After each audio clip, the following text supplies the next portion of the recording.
What's up, lovers? How are you doing today? Today, I'm talking about some topic that I'm like, yo, this can be real. I'm talking about a study that proved that 45% of women will be single and childless without a child in 2030. I'm like, what the fuck? So single, no kids? What the fuck? Okay, well, so I want to talk about that 45% of women, almost half. That sounds crazy. So I was like, yo, I need to do some research to see if it's real, because I'm like, yo, 2030, it's in 7 years. I'm still single and childless. Am I gonna be her? I hope not. But yo, we gotta talk about it. So before we start, I created a Patreon at www.patreon.com/MelliMonaco. So if you guys wanna go check me out over there, I would appreciate it. We can do a one-on-one video call. We can, what else? Text. You can see some extra videos, extra pictures of me, please. And thank you, you go there. All right, so now let's start, because this is wild. And I'm like, yo, am I at risk? Am I gonna be in that? I'm not gonna be in that, because I'm telling you, I'm not gonna be fucking single, and I'm gonna have a kid. I'm claiming it. All right, let's go. So I found these two articles, and one is titled, "The Rise of Empowered Single Women," and the similar one for men is called "The Rise of Lonely Single Men." So this society, I feel like, is so fucked up, because I feel like this society is always on the side of the fucking bitches. Always. We don't need to do shit, but he will glorified at all time. And again, I'm not saying we can be glorified on some shit, but like, why is the title like this? Why is it "The Rise of Empowered Single Women"? It's empowering to be a single woman, but if you're single and you're a man, it's "The Rise of Lonely Single." So now you're lonely. Like, that's, you know, us, it's good. It's like, oh my God. And for a guy to do the same, the exact same, it's like, yeah, he's trash. That sounds so crazy. And I think that's why a lot of men are just fed up with society and dating and all that shit, because it's always that. It's always bitches don't need to do much. And it's like, she's single, we're applauding. Like, what? And when the man is single, we're like, woo, like, what the fuck is this? It tells you that pretty much if you're a single man, it just means like you're not attractive, or you can't get bitches, you don't get your shit together, that's why you're single. But as a woman, it's like, it's a choice. No, I decided to be single because this, you know? But for men, it's like, oh, you can't get bitches. Why? Why is it like that? Why is society be doing that? Why can the man who is single, why can it be his choice to, and be empowered by that choice? Because, you know, in that title, they're talking about lonely single men. Bitches be lonely as fuck. So why is it empowering when a woman is single now? I do not want to be empowered for being single. Fuck out of here. Like, no. I want a man, and I need a fucking man. Like, the fuck. Because I don't know. I don't want to be empowered because I can take care of myself financially.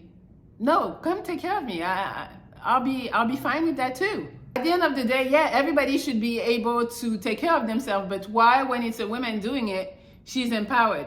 Like, no, bitch, you're single, yeah, you take care of your own bills. Normal. There's nothing crazy to that. And to me, that mentality is what is destroying the dating market, and that's why most bitches by 2030 are gonna be single and childless. Yes, because it's good to be able to take care of yourself. It's good and it's empowering.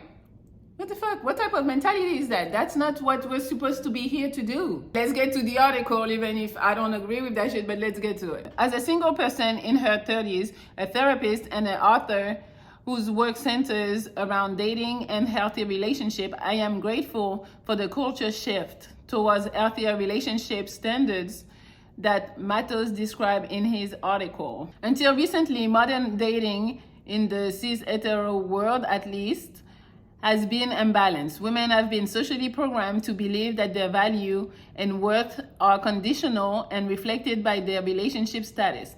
Media, including dating, self-help literature, has played a big part in this, encouraging women to change various aspects of themselves: personality, physical appearance, communication style, to be more desirable to men. In my work, I've seen the social programming impact women in their pursuit of dating and relationships. time and time again, leading many to feel like they must play the game to be successful and find a mate. And of course, this outdated approach often leaves single women feeling hopeless and disempowered. But there is a shift occurring, and it's palpable. And this is not strictly an outcome of the surge in dating apps usage.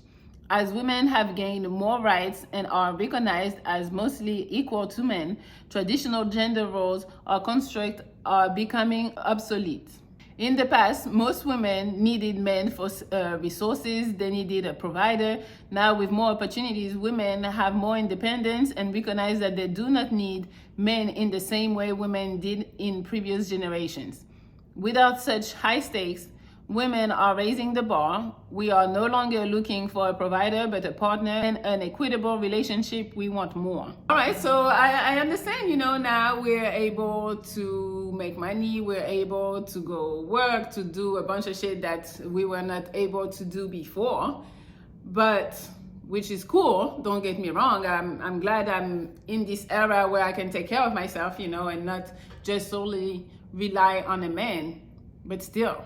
I still want a man, and I still don't feel like, oh, because being independent is so good. Like, what the fuck? Like, no. I mean, it's good. Yeah, you can take care of yourself, but when you're with somebody, you need to be able to come back to earth. And I think a lot of women who are independent are harder to deal with because they feel like they run shit. And because of this, now them bitches be single. And they're gonna be with no child. Crazy. All right, so let's read this. 10 things women want. Let's hear it. We want to be treated as equal. Bitch, you are not equal. Shut the fuck up. I mean, the only equal that I agree with is if I have a qualification for a job and a man has the same qualification for a job, we should make the same amount of money. That's the only equal that I need. Equality, just this. We want to feel seen and heard. We want our feelings to be respected and validated. We want to feel safe and supported. We want to share core values with our partners. We want to have the flexibility of having multiple identities instead of being confined to one box, i.e. wife, mom, caregiver. We want to be part of the conversation regarding negotiating roles and expectation within the relationship. We want to have productive and honest conversations and healthy disagreements. We want to establish mutual trust. We want to feel emotionally connected to our partners. Okay, so for the rest, it's pretty okay. And they're not asking for too much, I think. In this article, they forget to mention that bitches want the 6, 6 figures, 6 feet, 6 abs. I don't know if that's one of them, but yeah, they want the 666, all that shit. So they forgot in this article, like, yeah, where is that? We don't see it. And a lot of women are choosing men in a horrible way, and that's why a lot of women are single, because they go for the 6, and but them dudes most of the time are not the greatest people. I'm not saying you can't have all of this, but it's so rare. They're rare.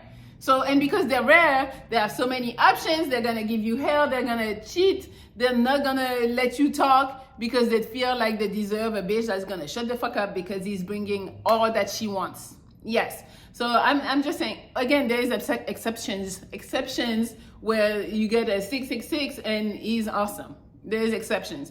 But most of the time, women are terrible at choosing men. And then at the end of the day, when the motherfucker treats you like crap, you're like, oh my God, men ain't shit.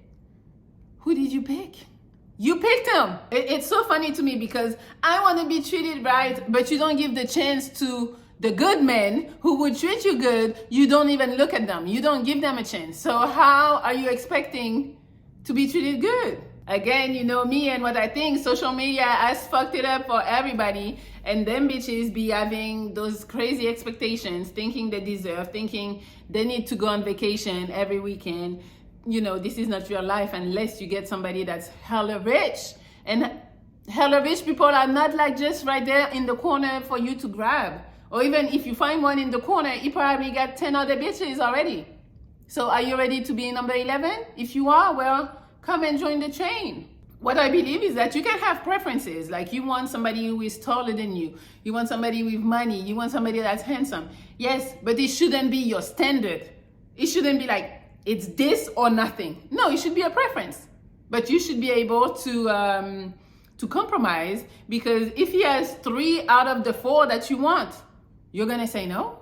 You're fucking psycho. At the end of the day, your standards should be how he's gonna treat you, his values, how he talks to you. Those are standards, not like 6 feet, not 6 feet, 6 figures and all that dumb shit. No, that's a preference. Your standards should be the value, the principles, the shit like that, you know, how he treats you, how he treats his family. Those are standards. All right, so that's one part that I think why women are fucking single and childless. So from that thing, yes, I see how that could happen, because we make our own money. A lot of women think they don't need a man. A lot of women choose the wrong man because social media is showing that you can be happy with a guy who has a regular job, regular income. You're not gonna be happy. Go pick the bad dude. So yeah, at the end of the day, you pick the bad dude. I don't know if you can stay in that relationship for your whole life. Probably not. So then you end up being single. You end up thinking motherfuckers ain't shit. And now you're like, yeah, I'm gonna stay single. I can take care of myself financially. I don't need no man. That's how it happens. Let's see what other thing they're saying is driving this of the 45% of women single and childless.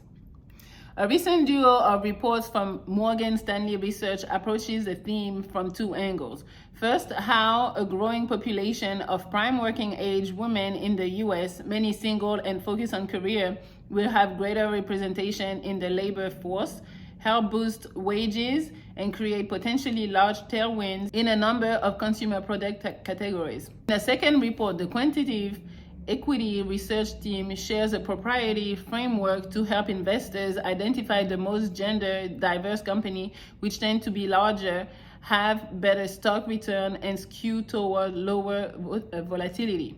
Combined, the 2 reports lay out the case that in the coming year, women are positioned to drive the economic conversation from both the inside as a workforce propelling better company performance, and outside as consumers powering discretionary spending and GDP. In the coming years, another demographic trend could help further close the pay gap in the US, the rising rank of single working women. Based on Census Bureau historical data and Morgan Stanley forecast, 45% of prime working age women aged 25 to 44 will be single by 2030, the largest share in history, up from 41% in 2018. What's driving this trend? For starters, more women are delaying marriage, choosing to stay single, or divorcing in their 50s and 60s. Women are also delaying childbirth or having fewer children than in the past.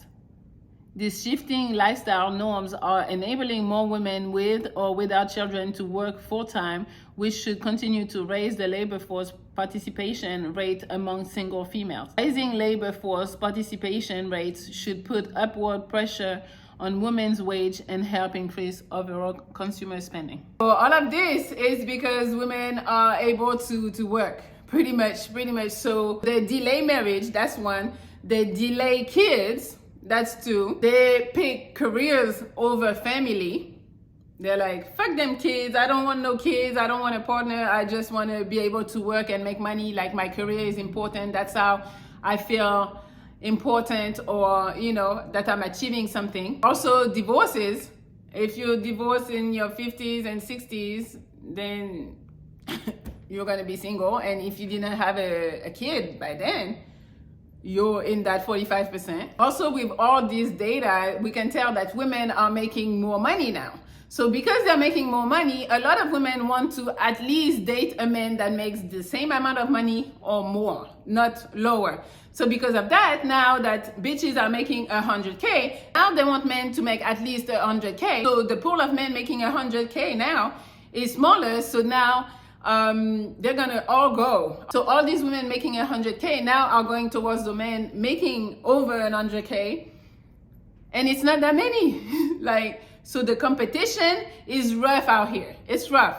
So you would think, oh, women making more money is good. not so much for them because yeah, they're making more money, but now the expectation is, well, my dude needs to make more money than me. So now they're out here competing for the same fucking man, and yeah, it's not working. So yeah, at the end of the day, they're gonna be fucking single because women don't want to date down.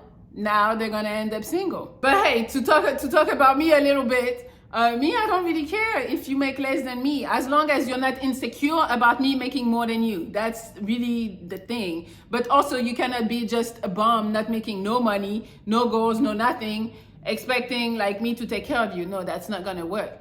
But I can make more money than you. I'm okay with that, as long as you're okay with it and you're not gonna give me hell because I'm making more money than you. That's all. So it seems like the future of dating is gonna be tougher and tougher, and it's gonna be more and more single women. I mean, I think we already see it.